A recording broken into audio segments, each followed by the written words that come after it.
Hello, good evening সবাইকে। আজকে আরো একটা ইম্পর্টেন্ট টপিক নিয়ে আমরা আলোচনা করব, ঠিক আছে? তো তোমরা সবাই ছবিটা দেখে বুঝতেই পারছো যে আজকে ডাইরেক্ট শিয়ার টেস্ট নিয়ে আলোচনা করব, ঠিক আছে? তো ফার্স্টে আমি স্টার্ট করার আগে তোমাদের সবাইকে বলবো যে যদি তোমাদের আমার ক্লাস বা এই ভিডিওগুলো ভালো লাগে তাহলে অবশ্যই তোমরা লাইক করো। কমেন্ট সেকশনে জানিও যে তোমাদের আর অন্য কোনো টপিক সম্পর্কে জানার আহ, কি কোন কোন টপিক সম্পর্কে জানার ইচ্ছে রয়েছে সেটা আমাকে অবশ্যই জানিও, এবং কারোর যদি মনে হয় শেয়ার করার তাহলে অবশ্যই শেয়ার করো, ঠিক আছে? তো আজকে আলোচনা করব ডাইরেক্ট শিয়ার টেস্ট। তো ডাইরেক্ট শিয়ার টেস্ট জানার আগে আমাদেরকে জানতে হবে যে শিয়ার স্ট্রেংথ অফ সয়েল কি, এবং শিয়ার স্ট্রেংথ সয়েল আমরা কেন পড়ব। আমরা সবাই জানি কি যে বিয়ারিং ক্যাপাসিটি ক্যালকুলেশন যখন আমরা সয়েলের করব তার জন্য দুটো প্যারামিটার কিন্তু ভীষণ ইম্পর্টেন্ট। একটা হচ্ছে সি, সি মানে হচ্ছে কোহেশন, আর একটা হচ্ছে ফাই মানে হচ্ছে অ্যাঙ্গেল অফ ইন্টারনাল ফ্রিকশন। তো এই দুটো প্যারামিটার জানাটা জরুরি, ভীষণ জরুরি, কারণ আমরা এই দুটো প্যারামিটার যদি না ক্যালকুলেট করি তাহলে আমরা বিয়ারিং ক্যাপাসিটি সয়েলের ক্যালকুলেট করতে পারবো না। তো এই দুটো প্যারামিটার কোথা থেকে পাবো? সেটা আমরা পাবো হচ্ছে শিয়ার স্ট্রেংথ অফ সয়েল থেকে, ঠিক আছে? তো শিয়ার স্ট্রেংথ অফ সয়েলকে আমরা ডিনোট করি যেটা দিয়ে, সেটা হচ্ছে শিয়ার স্ট্রেংথকে আমরা ডিনোট করি তোমার হচ্ছে টাও এফ দিয়ে ডিনোট করি, ঠিক আছে? তো টাও এফ মানে কি? শিয়ার স্ট্রেংথ মানে আমরা জানি কি, c plus sigma tan phi, যেটা আমি এখানে লিখে দিয়েছি, ঠিক আছে? এবার শিয়ার স্ট্রেংথ অফ সয়েল একটা অন্য ভীষণ একটা ভাস্ট টপিক। আমি চেষ্টা করব অন্য একটা ভিডিওতে শুধুমাত্র শিয়ার স্ট্রেংথ নিয়ে আলোচনা করার। আজকে আমি আলোচনা করব যে ডাইরেক্ট শিয়ার টেস্ট, যেটা আমরা এই শিয়ার স্ট্রেংথ টেস্ট মেনলি করে থাকি সি আর ফাই ডিটারমাইন করার জন্য ল্যাবরেটরিতে। তাই আমি শুধু আজকে ডাইরেক্ট শিয়ার টেস্ট নিয়ে আলোচনা করছি, অন্যদিন আমি অন্য একটা ভিডিওতে শিয়ার স্ট্রেংথ নিয়ে আলোচনা করব। আজকে আপাতত তোমরা জেনে রাখো যে আমরা টাও এফ মানে কি জানি, যে c plus sigma tan phi. C মানে হচ্ছে কোহেশন, ফাই মানে হচ্ছে অ্যাঙ্গেল অফ ইন্টারনাল ফ্রিকশন, আর সিগমা মানে কি, নর্মাল স্ট্রেস, ঠিক আছে? এটা আমরা জানি। এবার এখান থেকে আমরা ডিনোট মানে এটা থেকে আমরা ডিটারমাইন করব সি আর ফাই এর ভ্যালু। তো এই সি আর ফাই এর ভ্যালু আমরা কিভাবে বার করব? আমরা বিভিন্ন রকমের ল্যাবরেটরি টেস্ট করে থাকি, তার মধ্যে সবচেয়ে ইম্পর্টেন্ট টেস্ট হচ্ছে ডাইরেক্ট শিয়ার টেস্ট, যেটা তোমরা এই এখন স্ক্রিনে দেখতে পাচ্ছ। এই ছবিটা আমি আম, যে বই থেকে পেয়েছি, খুব সুন্দরভাবে সেখানে ডাইরেক্ট শিয়ার টেস্ট সম্পর্কে বা শিয়ার স্ট্রেংথ অফ সয়েল সম্পর্কে লেখা রয়েছে। সেটা তোমরা আমি লিখে দিয়েছি বইয়ের নামটা, যে fundamental of geotechnical engineering, B M দাসের বই, ঠিক আছে? বি এম দাসের বই, পেজ নাম্বার হচ্ছে 273। ওকে, তোমরা চাইলে এই বইটা কালেক্ট করতে পারো, কলেজেও পেতে পারো বা যে কোনো জায়গা থেকে তোমরা কালেক্ট করতে পারো।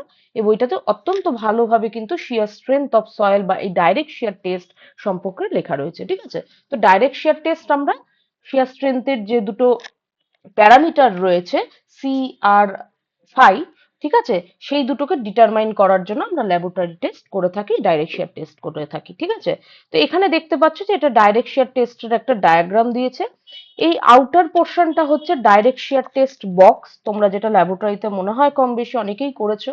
আমরা কি করি, আমরা আমরা কিন্তু ডাইরেক্ট শিয়ার টেস্টটা মেনলি কিন্তু তোমার স্যান্ডের জন্য করে থাকি, জেনারেলি ফর স্যান্ডের জন্য করে থাকি, ঠিক আছে? এটা কিন্তু মাথায় রাখবে, এটা বিভিন্ন ইন্টারভিউতেও জিজ্ঞেস করে। ফর স্যান্ডের জন্য আমরা করে থাকি। তো স্যাম্পেলটা কিভাবে রেডি করি? এটা আউটার বক্স, বক্সের আউটার ওয়ালটা, এটা হচ্ছে তোমার সয়েল স্পেসিমেনটা, ঠিক আছে, যেটা খুব কম্প্যাক্টেড ভাবে এখানে ইয়ে করা থাকে, এবং এই স্পেসিমেনটা দুটো হাফে ডিভাইড করা থাকে, ঠিক আছে? এটা দুটো হাফ করে ডিভাইড করা থাকে। এটা একটা স্টোন পোরাস রয়েছে, দেখতেই পাচ্ছ এখানে লিখে দেওয়া রয়েছে। এটা ওপরে একটা স্টোন ম্যাটেরিয়াল দিয়ে কম্প্রেস করা থাকে, এখানেও একটা এক বটমে কিন্তু একটা পোড়া স্টোনের প্লেট দেওয়া থাকে, দুদিক থেকে দুটো প্লেট দেওয়া থাকে, ঠিক আছে। আর ওপরে তোমার অ্যাপ্লাই করা হয় মেনলি তোমার নর্মাল লোড ওপরে অ্যাপ্লাই করা হয়, ঠিক আছে। নর্মাল লোড অ্যাপ্লাই করছি এবং তার সাথে আমরা অ্যাপ্লাই করছি তোমার শিয়ার ফোর্স। ওকে, আমরা কি করি মেনলি এই টেস্টে মেনলি কি করে থাকি, এই টেস্টে মেনলি আমরা করে থাকি যে বিভিন্ন রকমের নর্মাল লোড দিয়ে আমরা তার সাথে সাথে শিয়ার ফোর্স অ্যাপ্লাই করে আমরা এখানে শিয়ার স্ট্রেংথ টেস্ট করি, ঠিক আছে। শিয়ার স্ট্রেংথ আমরা সয়েলের চেক করি, ঠিক আছে। এখানে মিডিলে বরাবর আমি দেখছো এখানে একটা ড্যাশ লাইন দিয়ে, এটা হচ্ছে ফেলিওর প্লেন, এটা হচ্ছে ফেলিওর প্লেন যেখানে মেনলি আমরা এখানে সয়েলের মধ্যে শিয়ার ফোর্স অ্যাপ্লাই করছি, ঠিক আছে। শিয়ার ফোর্স অ্যাপ্লাই করে বিভিন্ন রকমের নর্মাল লোড আমরা অ্যাপ্লাই করছি এবং এই অ্যাপ্লাই করে কি দেখছি, আমরা সয়েলের শিয়ার স্ট্রেংথ চেক করছি, ঠিক আছে। আমি একটা গুগল থেকে ছবি এটা পেয়েছি, তোমরা এটা এই ওয়েবসাইটে পেতে পারো, এখানে ওয়েবসাইটটা দেওয়া রয়েছে। এটা হচ্ছে তোমার ডাইরেক্ট শিয়ার টেস্ট অ্যাপারেটাস, ঠিক আছে। ওকে, এখানে একটা তোমার প্রুভিং রিং রয়েছে যেটা দিয়ে আমরা হরাইজন্টাল স্ট্রেসটা ডিটারমাইন করি। আর এই এই আম, এই এই প্রুভিংটা দিয়ে দেখি আমরা, এই ডায়াল গেজটা দিয়ে কি দেখি, আমরা দেখি হচ্ছে হরাইজন্টাল ডিফরমেশন এবং ভার্টিক্যাল ডিফরমেশন সয়েলের আমরা চেক করি, ঠিক আছে। এটা তোমরা এখানে বিভিন্ন রকমের লোড গুলো নর্মাল লোড গুলো অ্যাপ্লাই করা হয়, দিয়ে আমরা এই দুটো ডায়াল গেজ দিয়ে হরাইজন্টাল স্ট্রেস এখান দিয়ে আমরা রিডিং নিই, আর এখান থেকে আমরা দেখি যে কতটা সয়েলের মধ্যে, সয়েল স্যাম্পেলের মধ্যে কতটা তোমার হরাইজন্টাল এবং ভার্টিক্যাল ডিফরমেশন হচ্ছে, সেটা আমরা এই ডায়াল গেজ দিয়ে চেক করি, ঠিক আছে। সেটা তোমরা এই ওয়েবসাইটে পাবে এখানে গেলে। এছাড়াও তোমরা গুগলে বিভিন্ন রকমের আহ, ছবি দেখতে পাবে ডাইরেক্ট শিয়ার টেস্ট, এটা তোমরা ল্যাবরেটরিতেও আশা করি কম বেশি অনেকে করেছো, ঠিক আছে। তো এইটা মেনলি হচ্ছে এই মেশিনটা দিয়ে আমরা এইভাবে ডাইরেক্ট শিয়ার টেস্ট করে থাকি। এবার তো তোমরা ডাইরেক্ট শিয়ার টেস্টটা তো আমরা করলাম, করে এবার আমরা মেনলি তোমার দুটো গ্রাফ পেয়ে থাকি, এটা একটা গ্রাফ পাই এবং এই সেকেন্ড এটা গ্রাফ পাই, ঠিক আছে। ফার্স্টের গ্রাফটা নিয়ে আলোচনা করি, যেটা আমরা তোমার হরাইজন্টাল ডিফরমেশন যেটা মেনলি আমরা পেয়ে থাকি যে গ্রাফ থেকে, ঠিক আছে। তো এই গ্রাফটাতে দেখতে পাচ্ছ কি, যে দেখাচ্ছে যে শিয়ার ডিসপ্লেসমেন্ট এবং শিয়ার স্ট্রেসের এখানে রেশিও শো করছে। এটা দেখাচ্ছে কি, এই ডটেড লাইনটা হচ্ছে তোমার ডেন্স স্যান্ড, ওকে। আর এই লাইনটা হচ্ছে তোমার লুজ স্যান্ড, এই দুটো লাইন তোমার গ্রাফে শো করছে, একটা ডেন্স স্যান্ডকে শো করছে, এটা ডেন্স স্যান্ডকে শো করছে, আর এটা শো করছে কি, এটা লুজ স্যান্ডকে শো করছে, ঠিক আছে। তো আমরা কি দেখছি, যে এখানে পাচ্ছি হচ্ছে আমরা ডেন্স স্যান্ডের কাছে আমরা দেখতে পাচ্ছি যে এখানে কিন্তু একটা পিক লোড ভ্যালু পাচ্ছি, এখানে এটা হচ্ছে আমরা একটা পিক লোড ভ্যালু এটাতে পাচ্ছি, কিন্তু লুজ স্যান্ডের ক্ষেত্রে কিন্তু কোনো রকম কিন্তু আমরা পিক ভ্যালু পাবো না। আমরা ডেন্স স্যান্ডের ক্ষেত্রে কিন্তু পিক ভ্যালু পাবো, কিন্তু লুজ স্যান্ডের ক্ষেত্রে পাবো না। আর কি দেখা যাচ্ছে, দেখা যাচ্ছে যে যত আমরা শিয়ার ডিসপ্লেসমেন্ট ইনক্রিজ করব, তার সাথে সাথে শিয়ার স্ট্রেসও ইনক্রিজ করবে এবং একটা সময়ের পর দুটো দুটো কার্ভই এক জায়গায় গিয়ে আলটিমেট দুজন তোমার আহ, এক জায়গায় গিয়ে মিলবে, দুটো কার্ভই এক জায়গায় গিয়ে মিললো, যেটাকে ডিনোট করা হচ্ছে কি আলটিমেট শিয়ার স্ট্রেংথ দিয়ে, ঠিক আছে।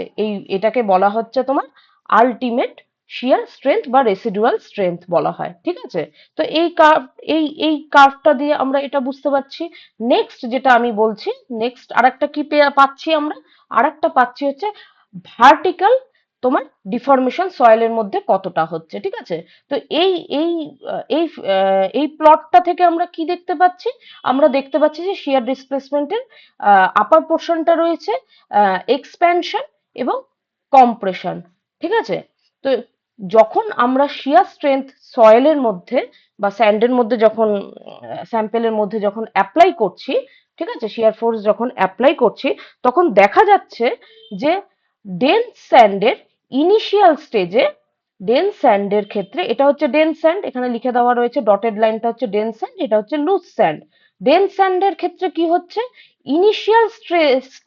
ইনিশিয়াল স্টেজে কিছুটা পরিমাণ কম্প্রেশন হচ্ছে, কিছুটা পরিমাণ কম্প্রেশন হচ্ছে, বাট আফটার সাম টাইম তার মধ্যে হিউজ কিন্তু এক্সপ্যানশন দেখা দিচ্ছে, ডেন্স স্যান্ডের মধ্যে হিউজ কিন্তু এক্সপ্যানশন দেখা দিচ্ছে, ঠিক আছে। কিন্তু লুজ স্যান্ডের ক্ষেত্রে দেখা যাচ্ছে কি শুধুমাত্রই কম্প্রেশন হচ্ছে, ঠিক আছে। লুজ স্যান্ডের ক্ষেত্রে হচ্ছে কি শুধুমাত্রই কম্প্রেশন হচ্ছে, ঠিক আছে। ডেন্স স্যান্ডের ক্ষেত্রে কিন্তু একদম অন্যটা হচ্ছে, ডেন্স স্যান্ডের ক্ষেত্রে হচ্ছে কি ইনিশিয়াল স্টেজে কম্প্রেশন হচ্ছে, কিন্তু আফটার সাম টাইম কি হচ্ছে এক্সপ্যানশনটাই হচ্ছে। কিন্তু লুজ স্যান্ডের ক্ষেত্রে দেখা যাচ্ছে কি যে তোমার শুধুমাত্রই কম্প্রেশন হচ্ছে। এটা আমরা কি জানি, যে আমরা জানি কি ডেন্স স্যান্ডে কি হয়, ডেন্স স্যান্ড কিন্তু খুব কম্প্যাক্টেড থাকে, ডেন্স স্যান্ডের যেটা সয়েল পার্টিকেল থাকে ওর মধ্যে কিন্তু ভয়েডের পার্সেন্টেজ একদম কম থাকে, ঠিক আছে, খুব কম্প্যাক্টেড থাকে। ডেন্স স্যান্ড, ডেন্স মানেই তো ঘন, ঘন জিনিসটা খুব ডেন্স, ঠিক আছে। ডেন্স স্যান্ডে হয় কি, ডেন্স স্যান্ডের মধ্যে হচ্ছে তোমার খুব কম্প্যাক্টেড থাকছে ডেন্স স্যান্ড, ঠিক আছে। এর মধ্যে কোনো রকম ভয়েডের পরিমাণ বেশি থাকছে না। কিন্তু লুজ স্যান্ড উল্টো, লুজ স্যান্ড হচ্ছে কি লুজ স্যান্ডের মধ্যে হচ্ছে ওর মধ্যে কিন্তু ভয়েড থাকছে, ঠিক আছে। লুজ স্যান্ডের মধ্যে কিন্তু ভয়েড থাকে, ভয়েডের পরিমাণ কিন্তু ডেন্স স্যান্ডের থেকে বেশি, এটা তোমরা কমপক্ষে সবাই জানো।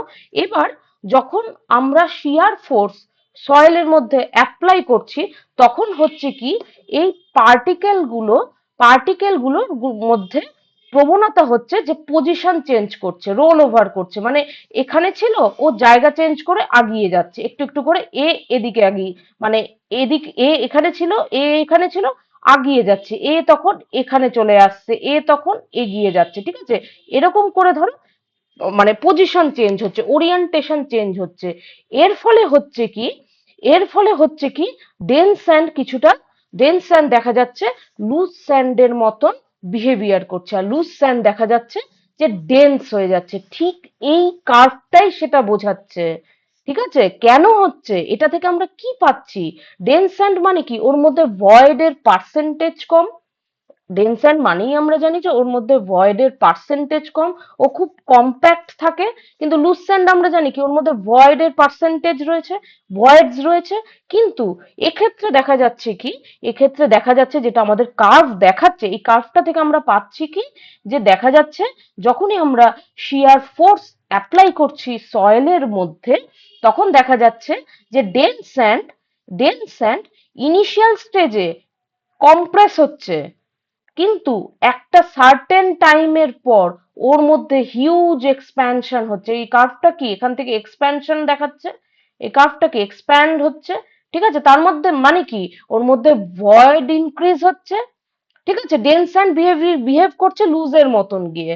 আর কম্প্রেশন হচ্ছে কার মধ্যে হিউজ, যার মধ্যে ভয়েডের পরিমাণ বেশি ছিল তার মধ্যে ভয়েড কমে যাচ্ছে, লুজ স্যান্ড বিহেভিয়ার করছে ডেন্সের মতন। এই কার্ভটা সেটাই বুঝাচ্ছে, ঠিক আছে। এবার বুঝতে পারলে যে কেন আমাদের এই ডাইরেক্ট শিয়ার টেস্ট করাটা কেন জরুরি, কারণ আমাদের যখন বিয়ারিং ক্যাপাসিটি ক্যালকুলেশন করতে হবে সি আর ফাই এর ভ্যালু কিন্তু আমাদের লাগবে, ঠিক আছে। তো সি আর ফাই এর ভ্যালু আমরা কোথা থেকে পাবো, আমরা শিয়ার স্ট্রেস শিয়ার স্ট্রেংথ থেকে পাবো সি আর ফাই এর ভ্যালু। তো এটা করার জন্য আমাদের কিছু টেস্ট করতে হয় ল্যাবরেটরিতে। তো ফার্স্টে যে টেস্ট আমরা করি, মেনলি সবার আগে যে টেস্টটা করি সেটা হচ্ছে ডাইরেক্ট শিয়ার টেস্ট।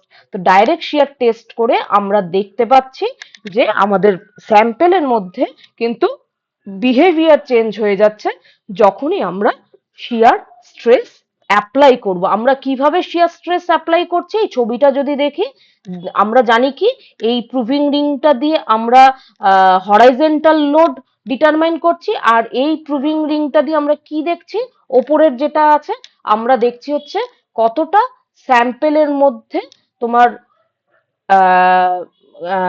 ডিফরমেশন হচ্ছে, ঠিক আছে, ভার্টিক্যাল এবং ল্যাটারাল কতটা ডিফরমেশন হচ্ছে। এইভাবে আমরা এখানে দেখবে লোড, এখানটাতে বিভিন্ন রকমের লোড চাপানো হয়, বিভিন্ন কেজির লোড চাপিয়ে চাপিয়ে এখানে কিন্তু চেক করা হয়, ঠিক আছে। তো আমরা কি দেখি, আমরা দেখি হচ্ছে ডিফারেন্ট নর্মাল লোড কন্ডিশনে শিয়ার স্ট্রেংথ ফোর্স বা শিয়ার ফোর্স অ্যাপ্লাই করে আমরা সয়েলের শিয়ার স্ট্রেংথ চেক করি।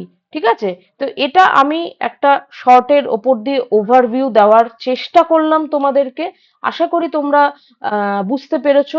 এছাড়াও খুব ভালো করে বিএম দাসের এই ছবিটা আমি বিএম দাসের বই থেকেই কালেক্ট করেছি। ঠিক আছে, এই ছবিটাও বিএম দাসের বই থেকে, এবং এটাও তোমার এই গ্রাফটাও তোমার বিএম দাসের বই থেকে। ঠিক আছে, এই গ্রাফটাও কিন্তু বিএম দাসের বইতে রয়েছে খুব সুন্দরভাবে। ফান্ডামেন্টালস অফ জিওটেকনিক্যাল ইঞ্জিনিয়ারিং বইটার নাম, পেজ নাম্বার হচ্ছে তোমার 275-এ খুব সুন্দরভাবে দেওয়া রয়েছে। তোমরা চাইলে নিজেরা বইও পড়তে পারো। ঠিক আছে, বা তোমাদের যদি কিছু জানার থাকে অবশ্যই আমাকে কমেন্ট সেকশনে বা আমার হোয়াটসঅ্যাপ নাম্বারে পিং করতে পারো।